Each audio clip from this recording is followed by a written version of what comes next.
प्रिय बच्चों, वंदे मातरम। आज मैं आपको पढ़ाने जा रहा हूँ इतिहास में पाठ 1 छोटे छोटे राज्यों का विकास। चलिए, सन 647 में राजा हर्षवर्धन की मृत्यु हो गई। उसके बाद आने वाले 600 वर्षों तक भारत में कोई भी बड़ा राज्य नहीं बना और पूरे भारत में छोटे छोटे राज्य बन गए। ऐसा क्यों हुआ? ये छोटे छोटे राज्य कहाँ से आए? इस समय के प्रमुख राजा कौन कौन थे? उनकी शासन व्यवस्था कैसी थी? ये सभी बातें हम इस पाठ पर पढ़ेंगे। नए राजा और राजवंश कैसे बने?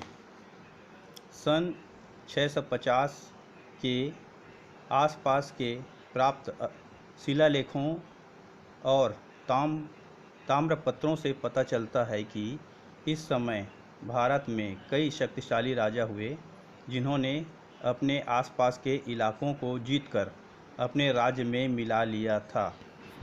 कभी कभी ऐसा भी हुआ कि किसी शक्तिशाली योद्धा ने अपने साथियों के साथ कमज़ोर कबीलों और बस्तियों पर आक्रमण कर अपना अधिकार स्थापित कर लिया।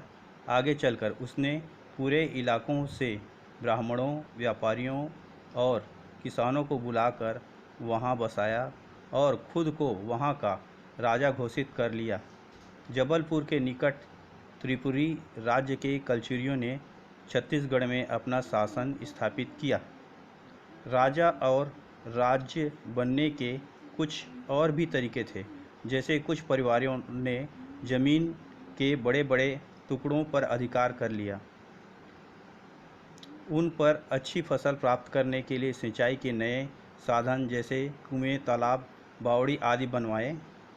इससे अच्छी फसलें होने लगी और वे संपन्न होने लगे और उस पर अपना राज्य घोषित कर दिया। उदाहरण के लिए बंगाल में पाल वंश एवं मध्य भारत में कलचुरियों का उत्थान कुछ इसी तरह हुआ था। ब्राह्मणों और भाटों की भूमिका। इन ताकतवर परिवारों को राजवंश के रूप में स्थापित करने और राज्य की व्यवस्था बनाने में ब्राह्मणों ने बड़ी सहायता की। राजा ब्राह्मणों को कभी कभी पूरे गांव या फिर गांवों से प्राप्त होने वाला संपूर्ण लगान दान में देते थे। इन आदेशों को प्रमाण के रूप में रखने के लिए इन्हें ताम्रपत्र पर खुदवाया जाता था। ब्राह्मण राजाओं की वंशावली बनाते थे, जिनमें उन्हें चांद, सूर्य या किसी महान ऋषि का वंशज बताया जाता था। भाटों ने भी राजवंशों को प्रतिष्ठित करने में महत्वपूर्ण भूमिका निभाई। इस युग में वे समूचे उत्तर भारत में भाट परंपरा दिखाई देती है। भाट दरबारी कवि होते थे, जो स्थानीय भाषा में राजा व उनके पूर्वजों की प्रशंसा में गीत गाकर राजा एवं उनके वंश के प्रति लोगों के मन में श्रद्धा और गर्व के भाव जगाते थे। छत्तीसगढ़ में चारण कवि की परंपरा थी। खैरागढ़ के राजा लक्ष्मी निधि राय के दरबार में कवि दलराम राव थे। उन्होंने अपनी कविताओं में राजा की प्रशंसा के साथ ही पहली बार छत्तीसगढ़ नाम का प्रयोग किया था। अधिपति राजा और सामंत राजा। राजाओं की संख्या बढ़ने से भूमि और अधिकार क्षेत्र के विस्तार को लेकर अनेक युद्ध हुए। इन दिनों जो राजा हार जाते थे, उन्हें आमतौर पर अपने राज्य वापस मिल जाते थे, पर बदले में उन्हें विजयी राजाओं की कुछ शर्तें माननी पड़ती थी। पराजित राजा को यह स्वीकार करना पड़ता था कि विजयी राजा उसका स्वामी है। विजयी राजा अधिपति कहलाता था, किंतु पराजित राजा उसका सामंत कहलाता था। प्रमुख राजवंश। सन 800 ईस्वी से लगभग 1000 ईस्वी तक उत्तर पूर्वी और मध्य भारत, दक्षिण में 3 बड़े प्रभावशाली राजवंश बने। उत्तर भारत में प्रतिहार वंश, पूर्वी भारत में पाल वंश और दक्षिण में राष्ट्रकूट वंश। छत्तीसगढ़ में कलचुरी वंश, है वंश के राजा राज्य कर रहे थे। इनमें कलिंगराज रत्नदेव, जाज्जलदेव आदि प्रमुख हैं।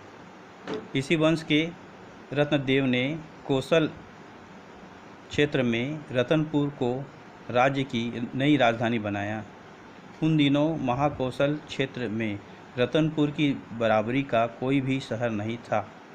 इस समय मध्य भारत में परमार वंश के राजाओं का शासन था। इस वंश के राजाओं में सबसे प्रसिद्ध था राजा भोज। भोज ने सन 1000 ईस्वी से 1035 ईस्वी तक शासन किया। अपनी शक्तिशाली सेना के कारण ही वह एक विशाल साम्राज्य की स्थापना करने में सफल हुआ। भोज एक पराक्रमी राजा होने के साथ साथ विज्ञान, साहित्य और वास्तुकला में भी रुचि रखता था। इसी समय मध्य एशिया का एक शक्तिशाली शासक हुआ जिसका नाम था महमूद गजनवी। उसने सन 1000 ईस्वी से 1025 तक बार बार उत्तर पश्चिम भारत के राज्यों पर आक्रमण किया और धन लूटकर अपने राज्य वापस चला गया। उसके राज्य में एक बड़ा विद्वान था अल-बरूनी। वह गणित, खगोल शास्त्र और अलग अलग धर्मों का गहराई से अध्ययन करने भारत आया था। यहाँ आकर उसने संस्कृत भाषा सीखी और कई वर्षों तक जगह जगह भ्रमण कर पुरानी पुस्तकों का अध्ययन किया। अपने देश लौटने के बाद सन 1030 ईस्वी में अरबी भाषा में एक किताब लिखी जिसका नाम था तहकीक-ए-हिंद। इस किताब में उसने भारत के लोगों, उनके धर्म, रीति रिवाज, विज्ञान, गणित और खगोल शास्त्र आदि के बारे में विस्तार से लिखा है। राजवंशों की शासन नीति। इन अधिकारियों को राजा की तरफ से नियमित वेतन नहीं मिलता था, बल्कि बड़े भूभाग या क्षेत्र या कई गांव इनके नाम कर दिए जाते थे। इन क्षेत्रों से इनके लोग लगान आदि वसूल करते थे। राजाओं की सेना बहुत बड़ी नहीं होती थी। बड़े अधिकारियों और सामंतों के पास अपनी अपनी सेनाएं होती थी जिन्हें वे ज़रूरत के वक्त राजा की मदद के लिए भेजते थे। सेना में पैदल सैनिकों के अलावा हाथी और घोड़ों का महत्व बढ़ गया था। दक्षिण भारत के बड़े राजवंश। चोल वंश दक्षिण का सबसे शक्तिशाली राजवंश था। इस राजवंश के प्रमुख राजा थे राजराज चोल, राजेंद्र चोल और कुलोत्तुंग चोल। इन राजाओं ने न केवल पूरे दक्षिण भारत पर अपना वर्चस्व स्थापित किया, बल्कि सैनिक अभियानों से धन इकट्ठा करने के लिए उड़ीसा और बंगाल के राजाओं को भी हराया। उन्होंने अपने समुद्री बेड़ों की मदद से समुद्र पार कर श्रीलंका, इंडोनेशिया, मलेशिया और मालदीव पर भी चढ़ाई की। श्रीलंका का एक बड़ा हिस्सा लंबा समय तक चोल राजाओं का हिस्सा बना रहा। चोल राजाओं ने कई भव्य मंदिर बनवाए। मंदिरों में स्थापित देवताओं के नाम उन मंदिरों को बनवाने वाले राजा के नाम पर होते थे। जैसे राजराज चोल ने राजराजेश्वर मंदिर बनवाया। अपनी सेना जुटाने और शासन के अन्य खर्चों के लिए चोल शासक राजा पर विभिन्न प्रकार के कर लगाते थे। भूमि पर लगने वाला कर इनमें सबसे महत्वपूर्ण था। यह कर उत्पादन के 1/3 हिस्से पर होता था। इसके अलावा व्यापार पर लगने वाला कर भी काफ़ी महत्वपूर्ण था। इसी के साथ बड़े निर्माण कार्य जैसे तालाब, नहर आदि बनवाने के काम आता था। इस तरह यह पाठ अब पूर्ण हुआ। अगले वीडियो में अगले पाठ